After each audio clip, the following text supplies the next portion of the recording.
메리 크리스마스. 네, 모두에게 주님의 그 평안이 여러분의 그 가슴 깊은 곳에 있는 그 평안을 그 누구도 빼앗을 수 없다는 거, 그것이 바로 주님이 우리에게 주신 가장 귀한 선물.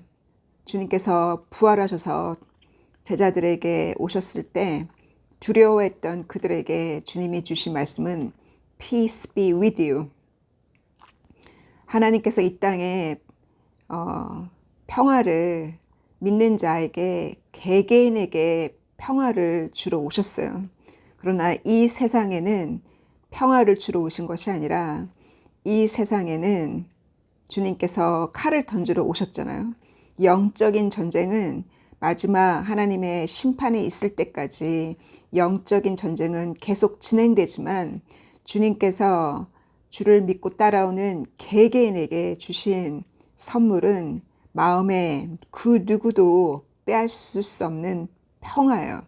그 평화를 절대 빼앗기지 않는 크리스마스가 되고 연말이 되시기를 기도합니다. 주님께서 말씀을 묵상 중에 크리스마스 때 주실 말씀을 묵상 중에 주신 말씀이 메리에 대한 믿음을 강조하셨거든요. 저에게 주신 메시지는 크리스마스 때다 보면 여기 또 행사도 있고 해서 크리스마스 드레스를 제가 3번 정도 지난 10년을 돌아볼 때 크리스마스 드레스를 제가 3번 정도 샀던 것 같아요. 한 번 사면 몇 년을 입으니까. 근데 제가 요번에 다시 꺼내서 입으려고 그 땡스기빙 행사 때 제가 오래된 크리스마스 드레스를 한 5년 입었던 크리스마스 드레스를 이렇게 새킨 달린 반짝거리는 거 친구들이랑 같이 식사할 때 저희 집에서 그 옷을 꺼내 입으면서 과거의 크리스마스 드레스를 보니까 저는 파란색을 별로 안 좋아하거든요.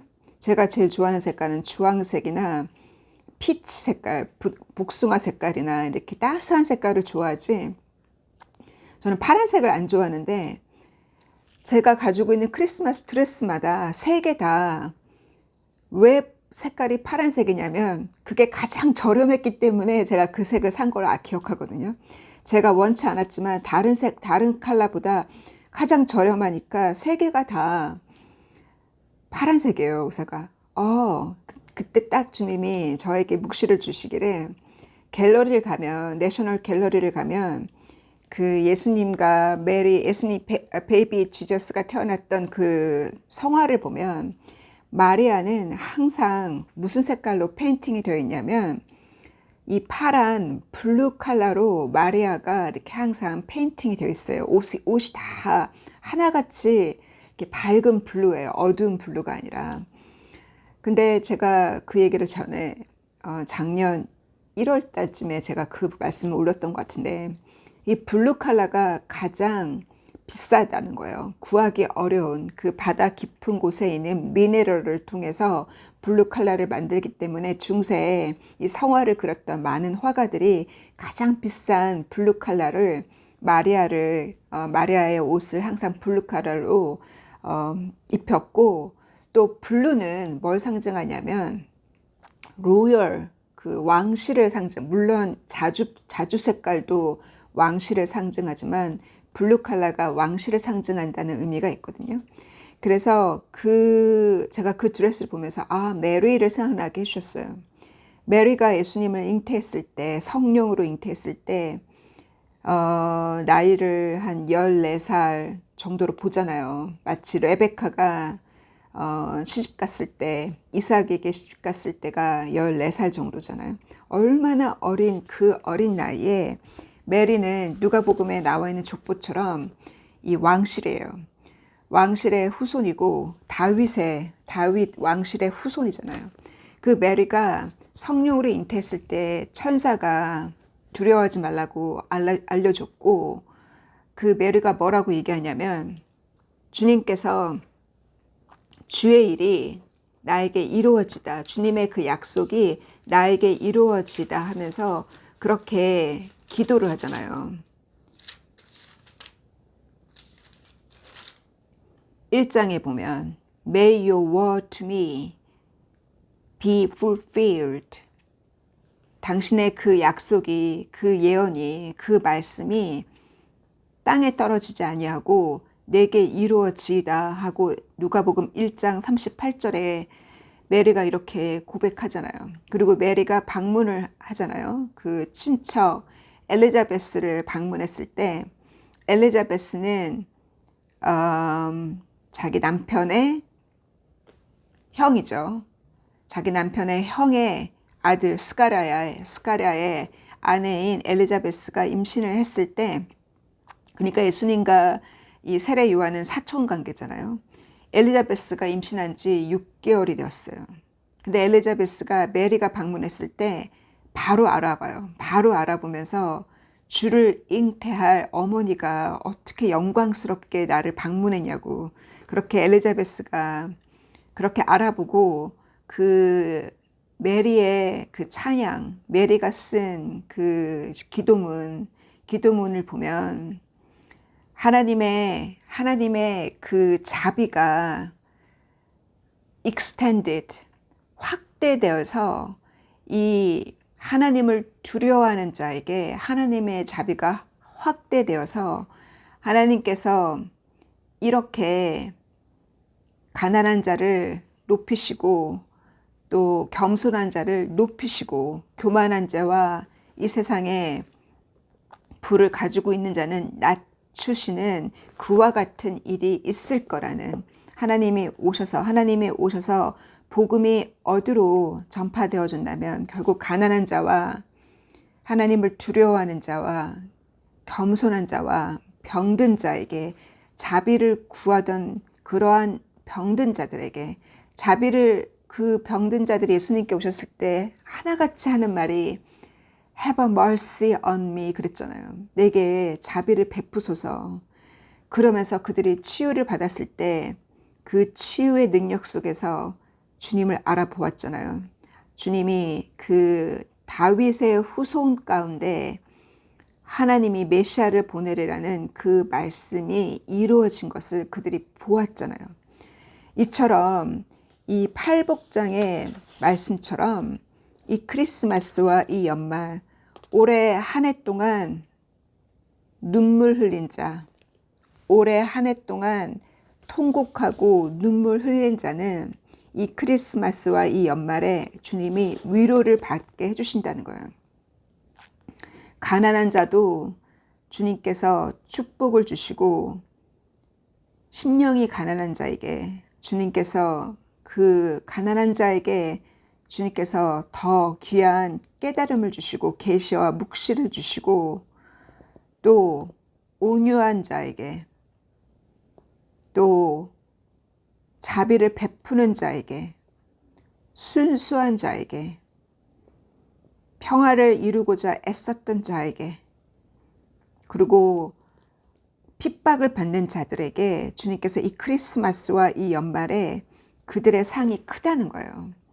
그래서 그와 같은 일을 이 크리스마스와 이 연말에 보게 될 거라 하셨으니 1년 동안 곡하고 1년 동안 핍박받고 1년 동안 심령이 가난했고 그 온유하고 바보같이 말도 못하고 살았던 그 온유한 사람들, 더 meek, 한국 성경에는 온유하다고 하지만 영어적으로 해석해 볼 때는 제가 늘 얘기했잖아요. 바보 같은 사람, 정말 못 배워서 말도 제대로 못하고 회사에서도 가정에서도 못 배웠기 때문에 또 그 바보 같아서 말주변이 없어서 말 못하는 사람들, 그런 사람들이 도리어 하나님의 위로를 받고 핍박받은 자들이 도리어 그 상이 크다고, 하늘에 있을 상이 크다고 주님이 말씀하셨고, 하늘에서도 받을 상이 또 크지만 올해 한 해 동안 핍박받는 자들이 하나님이 주실 상이 있다는 거예요. 그래서 1년 동안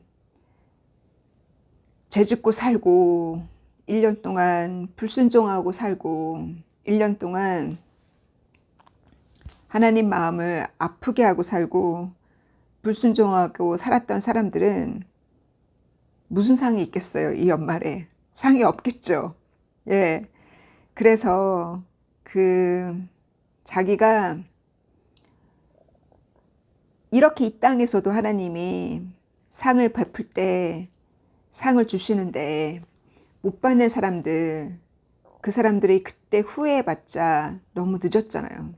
그러나 이 땅에서는 후회하고 회개할 수 있는 기회가 주어지잖아요. 회개를 할 수 있는. 그러나 주님이 오시는 그날에는 너무 늦었잖아요. 그때는. 그래서 이 땅에서는 세상 사람들 속에서 너무나 인기가 많고 이 파티 저 파티 오라는 데가 너무 많고 그렇게 인기라는 거예요. 인기인데 팬데믹 때 보았잖아요. 부자나 가난한 자나 외출을 못하는 거예요. 부자도 돈을 못 쓰고 레스토랑에 못 가고 가난한 자도 못 가고 아무리 친구가 많은 인기가 많은 사람도 못 만나고 사람 없이 외로운 사람을 못 만나고 팬데믹 때 모든 게 평등했잖아요. 그래서 팬데믹 때 저는 기억이 나요.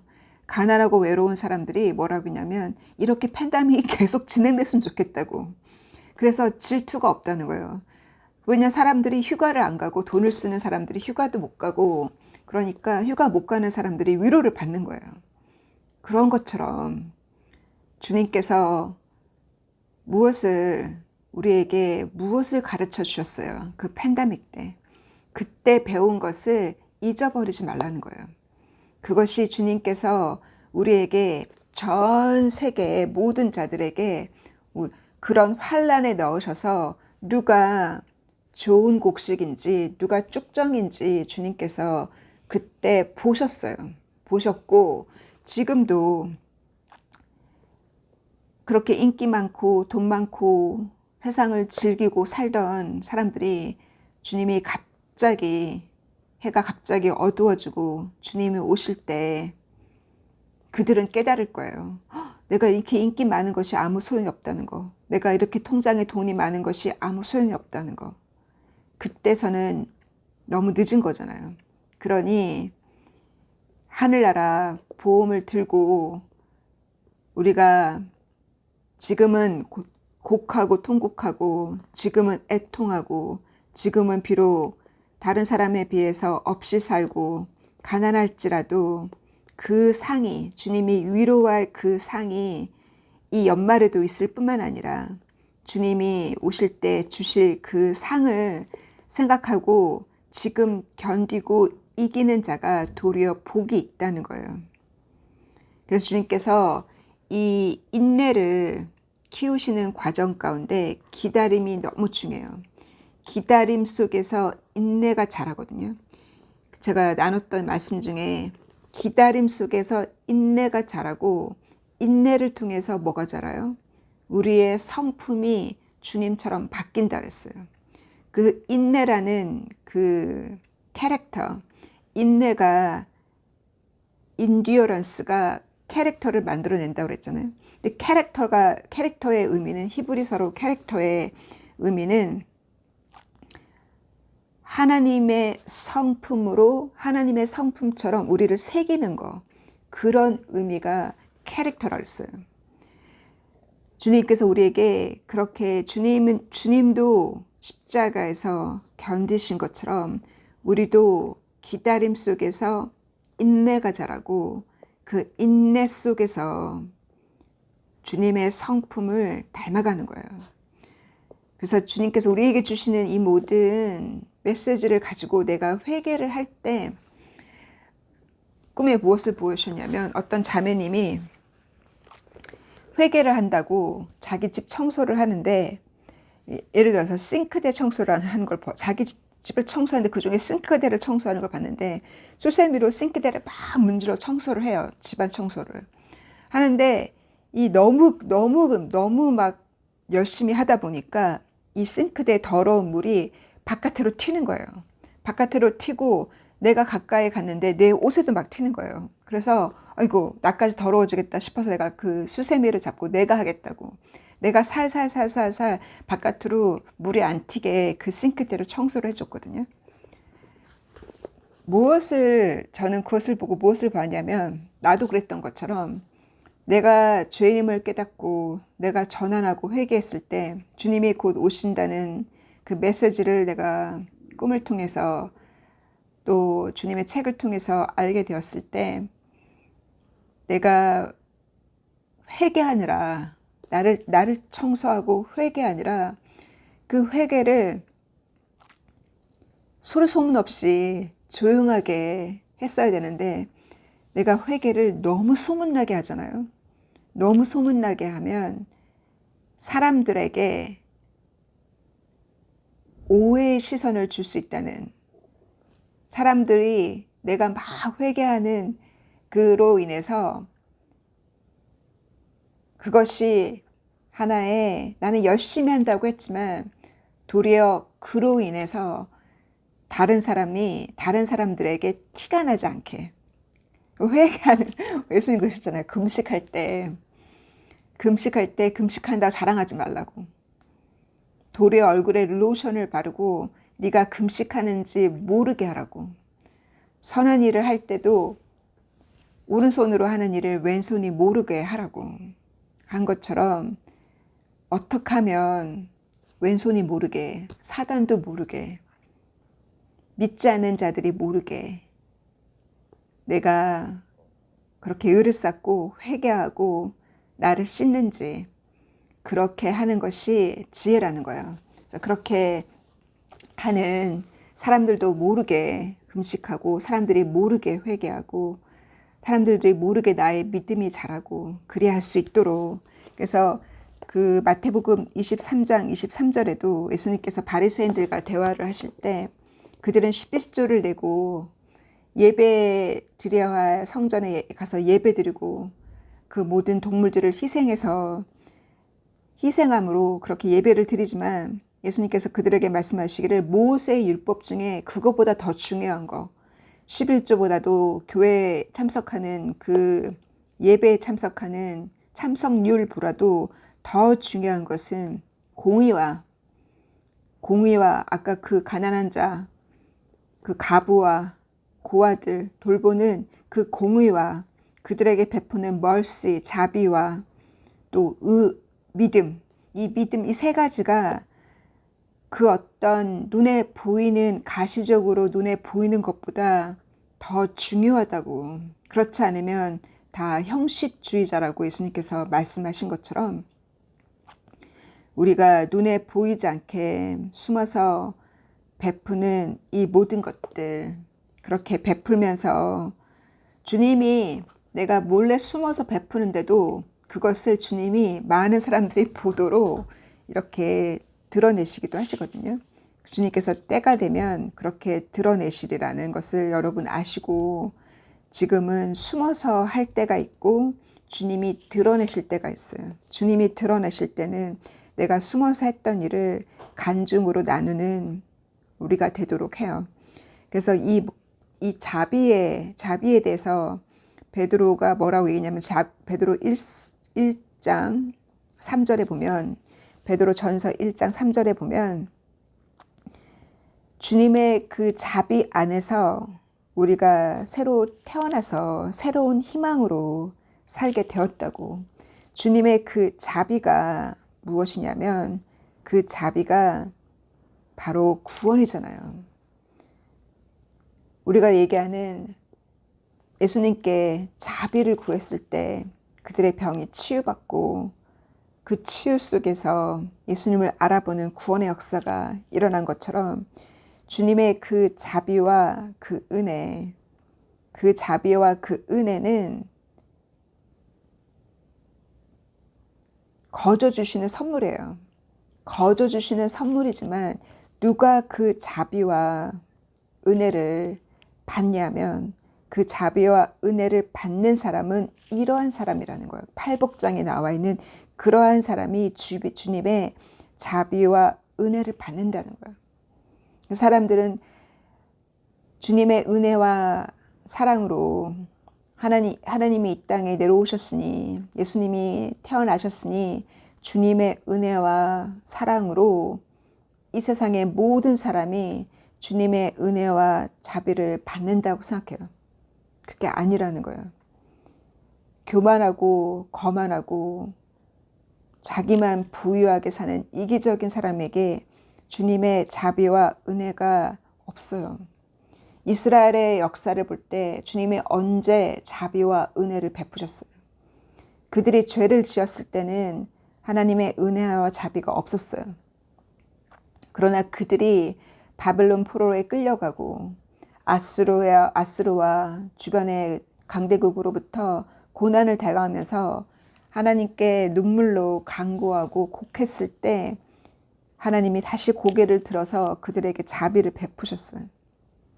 자비와 은혜는 그들의 고통 중에 회개하고 곡하고 있을 때, 자비와 은혜는 하나님의 선택하신 민족에게, 하나님이 선택하신 사도 바울에게, 사도 바울이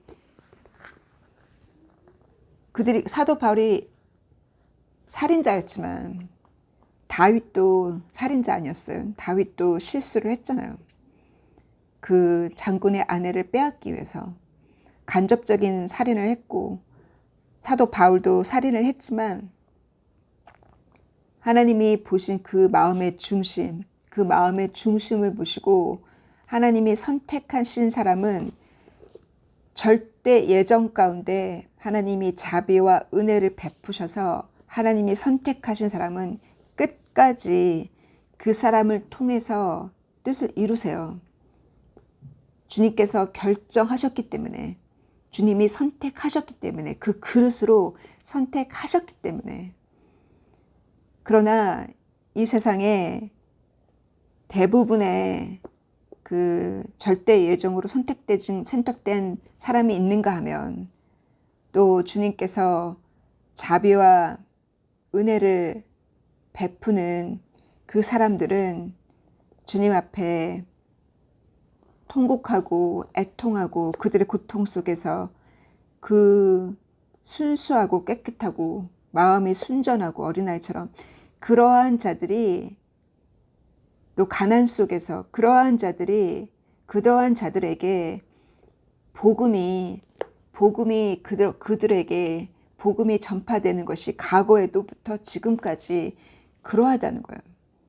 그래서 노방전도 하려고 길거리에 나가서 노방전도 하는 그러한 사명자도 물론 있겠지만, 저의 경험에 의해서는 대부분의 사람들이 준비가 안 됐어요. 대부분의 사람들이 부족한 것이 없어요. 부족한 것이 없는 사람들에게는 아무리 복음을 전하려고 해도 콱 막혀 있어요. 도리어 대지에게 진주를 던져봤자 도리어 나만 상하게 해요. 그래서 우리의 복음이 어디로 가느냐, 지금 누가 애통하고 있는지, 누가 곡하고 있는지, 누가 아픈지, 누가 가난한지, 누가 외로운지, 누가 자비를 구하고 있는지, 주여 주여 자비를 베푸소서 하고 외치는 자가 어디에 있는지, 그들에게 도리어 그들에게 복음이 들어간다는 거예요.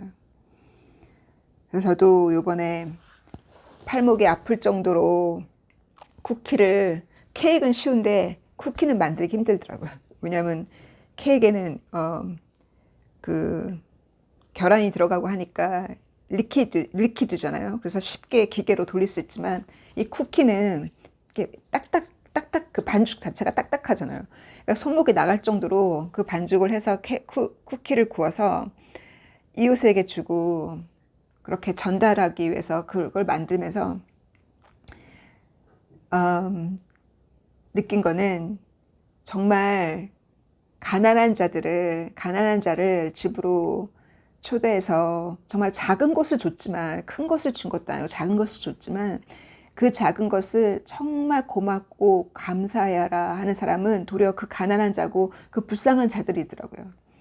왜냐하면 부유한 사람들에게는 그거를 줘도 그것이 큰 게 아닌 거예요. 이미 냉장고가 꽉 차 있잖아요. 이미 가진 것을, 모든 것을 다 가지고 있잖아요. 그래서 저에게, 누구에게 정말 그 쿠키를 이웃에게 줬을 때 그 작은 거지만 정말 고맙고 감사하는 사람은 홀로 있는 사람들이었어요. 그러니까 제가 아주 작은 카드고 작은 선물이었지만 정말 눈물 나게 고맙다고 아무것도 아니었는데, 그걸 들었을 때 아무것도 아니었는데 눈물 나게 고맙다고 하는 그 거의 85세 정도 되시는 홀로 사시는 분들은 도리어 그분들이 제일 고맙고 감사했었거든요. 그래서 이 시대도 주님이 우리에게 주신 이 비밀, 우리를 주님께서 첫 열매로 우리를 삼으시고 첫 열매로 부르신 그 첫 열매의 수확이, 그 수확을 이루시기 위해서 주님께서 첫 열매가 되셨잖아요. 그래서 주님께서 그 요한계시록에 나와 있는 그 14만 4천 명, 그들과 함께 주님께서 감람산 위에 서실 때, 그때 그들이 14만 4천 명이 첫 열매들이라 하셨어요. 이 첫 열매들은 바로 주님께서 이 땅에서 이 마지막 때 수확하실 첫 열매들, 그들을 첫 열매들을 수확하신 다음에 고린도전서 15장 23절 이하를 보면 주님께서 오셨을 때 첫 열매들을 수확을 하시고, 그리고 나서 주님께서 이 땅을 심판하신다 그랬어요. 첫 열매들을 수확하시고. 주님께서 이 땅을 심판하실 때 첫 열매들에게 들어가지는 못했지만 남아진 자 중에 순교를 통해서, 그 대환란 속의 순교를 통해서 주님을 섬길 자들이 있잖아요. 그러한 자들은, 순교에 들어간 자들은 주님께서 그들에게 첫 부활에 참여한다 그랬어요.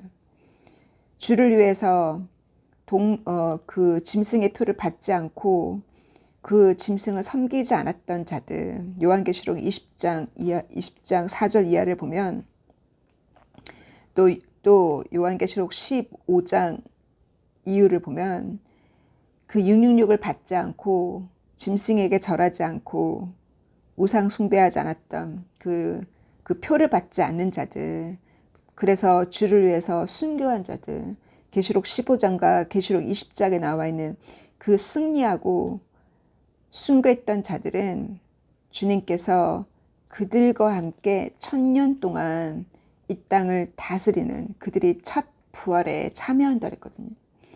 그래서 이 마지막 이 시대를 위해서 주님께서 이렇게 요한에게 보여주시고 또 사도 바울에게 말씀하신, 주님께서 첫 열매를 거두시고, 그리고 나서 주님께서 이 땅을, 마지막에 이 땅을 심판하신다 그랬어요. 이 세상에 권력을 가진 자, 파워를 가진 자, 그들을 하나님이 심판하신다 그랬어요. 그리고 나서 그 첫 부활에 참여하는 자와 14만 4천 명과 첫 열매들과 이 1000년 동안 이 땅을 다스린다 하셨거든요. 그래서 이렇게 야고보서 1장 18절에도 주님께서 선택하신 진리로 말미암아서 우리에게 새로운 삶을 주신, 진리로 말미암아 새로운 삶을 우리에게 주셨고, 그래서 우리가 하나님이 창조하신 많은 것들 중에 우리를 첫 열매로 삼았다고 야고보서에도 나왔어요. 그래서 첫 열매가 바로 이 마지막에 주님이 추수하실 첫 열매 14만 4천 명, 또한 1차 부활에 들어갈 순교한 자들, 그들과 함께 1000년 왕국의 역사를 주님께서 다스리는 그때가 곧 온다고 약속하셨고, 우리가 그런 징조를 보고 있잖아요.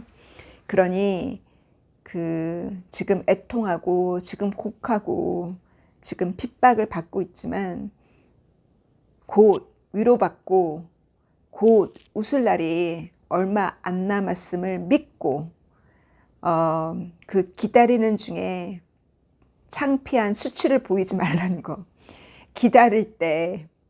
기다리고 있을 때 그때 주님의 성품을 보이고, 기다리고 있을 때 주님의 성품을 보이고, 기다리고 있을 때 인내가 자라고, 기다리고 있을 때 그때 우리의 믿음을 증거해라는, 그렇지 않으면 수치를 보이는 거예요. 그러니까 수치를 보이지 말고 우리 그 기다리는 그때 우리의 믿음을 증거하고 주님의 자비를 구하면서 가는 은혜로운 크리스마스와 연말이 되기를 바라요. God bless you. Bye.